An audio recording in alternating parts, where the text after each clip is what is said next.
waxaa muddooyinkii u dambeeyay magaalada Gaalkacyo xarunta gobolka Mudug ka soconayay howlgallo lagu xaqiijinayo ammaanka magaalada Gaalkacyo. Howlgalladan ayaa lagu soo qabtay qaar ka mid ah dhalinyarada xaafadaha magaalada Gaalkacyo, gawaarida loo yaqaano bajaajka oo ka howlgala magaalada Gaalkacyo. Ugu horeyn waxaa saxaafadda la hadlay oo ka warbixiyay howlgallada muddooyinkii u dambeeyay ka soconayay magaalada Gaalkacyo taliye ku-xigeenka ciidanka booliiska Puntland ahna taliyaha xasilinta gobolka Mudug Usmaan Xasan Cawke.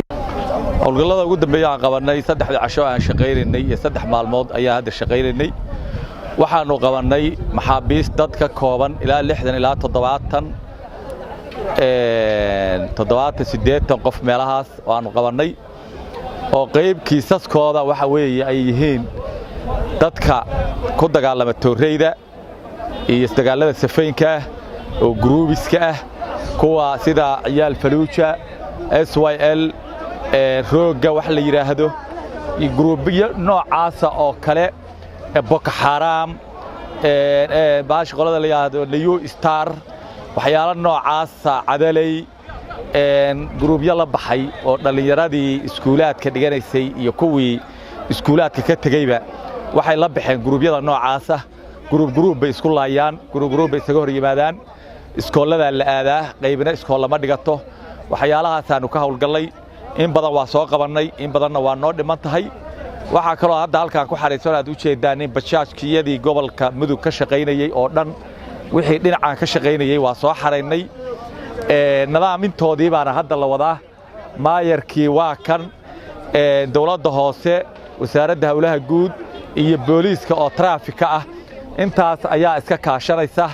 inay nadaamiyaan si sharciya meesha kaga baxaan si sharciya ku shaqeystaan si maaragtay amniga looga shaqeeyo bajaajyada loo soo xareeyay dadkii watayna waa ku qaracsan yihiin wixii hawshiida wataa socota ilaa iyo haddana fari kama qodna howlgalka waa wadaynaa waana soo afjaraynaa insha Allah dadka nabadgelyo xumada magaalada ka wada waana dal la wada yaqaan liiskoodina waanu haynaa hadday gaadiid wataan hadday maxaan ku ilaadaa xaafadaha ku jiraan hadday magaalada joogaan hadday guri ku jiraan nin walba meesha uu jooga waa naqaana waana ka howlgalaynaa habeen baan ka howlgalaynaa maalina waa ka howlgalaynaa intaba waa ka howlgalaynaa hadda marakan maanta waxa noo xiran 40 baa noo xiran 40 awal baa hore u geeyna xabsiga 40 kaasna maanta geenayna 80 kaas haddii aan la idmo waxaan u gudbinaynaa xabsiga Boosaaso waxaan ugu gudbinaynaa xabsigaas waa xabsiyada waxay ka mid yahay lagu qaato waanada oo lagu waara qaato sidoo kale waxa ka hadlay gudoomiyaha degmada Gaalkacyo Nabadoon Yaasiin Cabdisamed ameeniya maalina wuxuu ku jira ardayda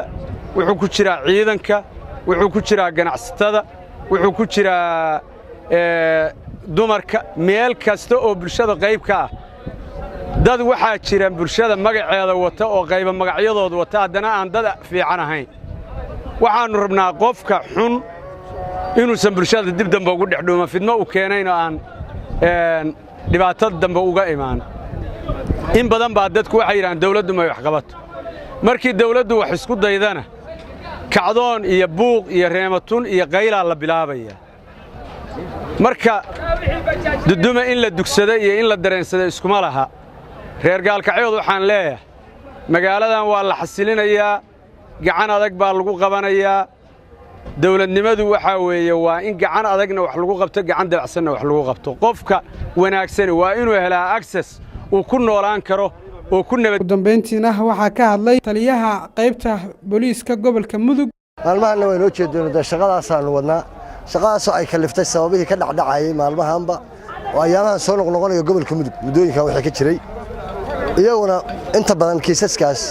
way inoo hagaagsan hadda meel fiican bay waxnoo marayaan dadka shacabkana waxaan ka codsanaynaa inay gacan naga siiyaan wax kasta oo